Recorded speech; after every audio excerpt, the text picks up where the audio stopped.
Question to you. Thank you for being here. To answer these questions and for your service. Was Edward Snowden a traitor to the United States of America?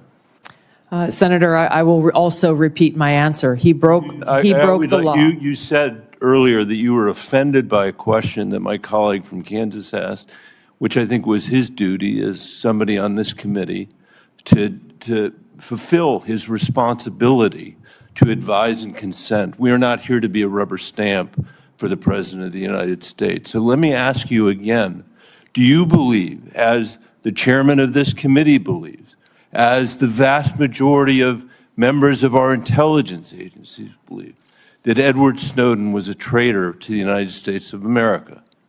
Senator, if confirmed as Director of National Intelligence, I will work with you to make sure that there is not another Snowden-like leak. Media. It's not a moment to propagate theories, conspiracy theories, or attacks on journalism in the United States.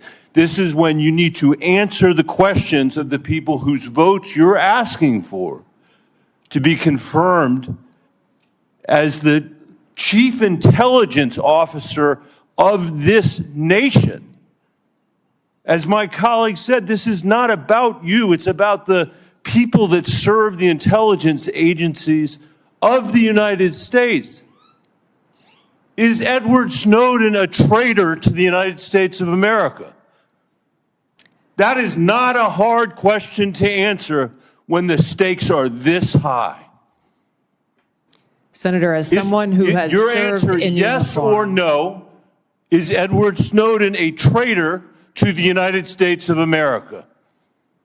As someone who has worn our uniform in combat, I understand how critical our national security is. Apparently you don't. Apparently you don't. Let me ask you, I've worked very hard to put your own words here in front of the committee.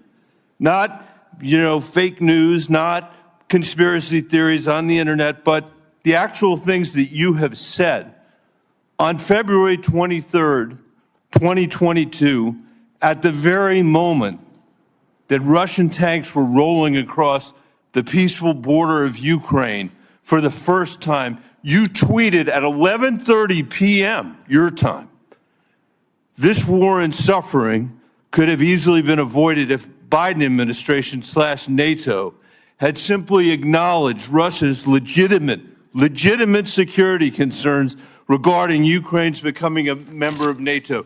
Did you say that, yes or no? I believe you're reading my tweet, Senator. Yes is the answer. A few months later, you said on your podcast, and I quoted it, quote, "But this regime change war against Russia that the U.S. and NATO are waging via their proxy in Ukraine didn't begin when Putin invaded Ukraine.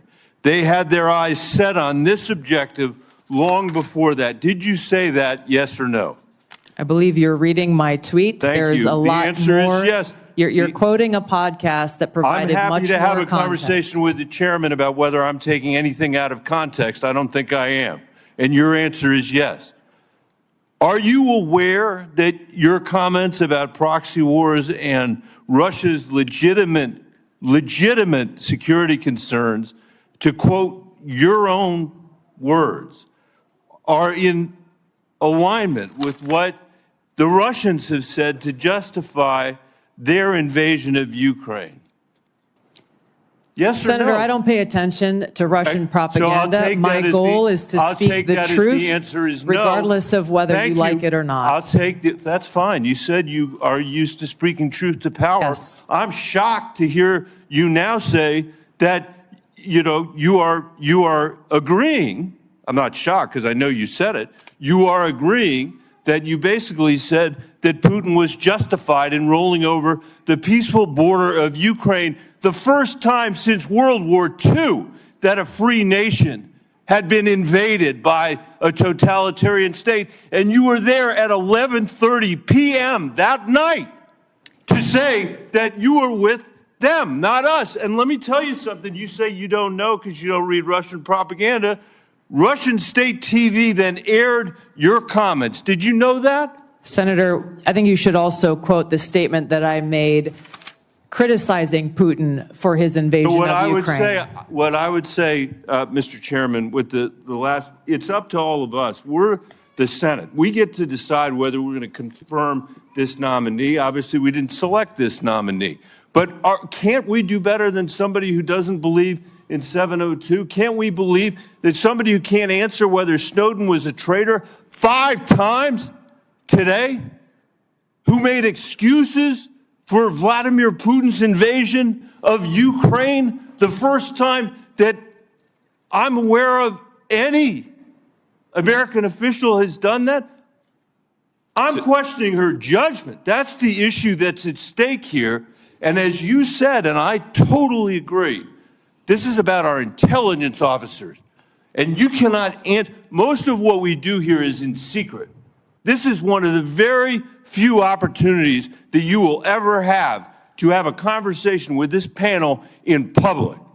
And the record is going to be very clear about the position you took with regard to Edward Snowden. And the record is going to be very clear about your reaffirmation of the statements you made in the middle of the night when Russia was invading the free country of Ukraine. And I hope we will take that in consideration when we have this vote. Your time has expired.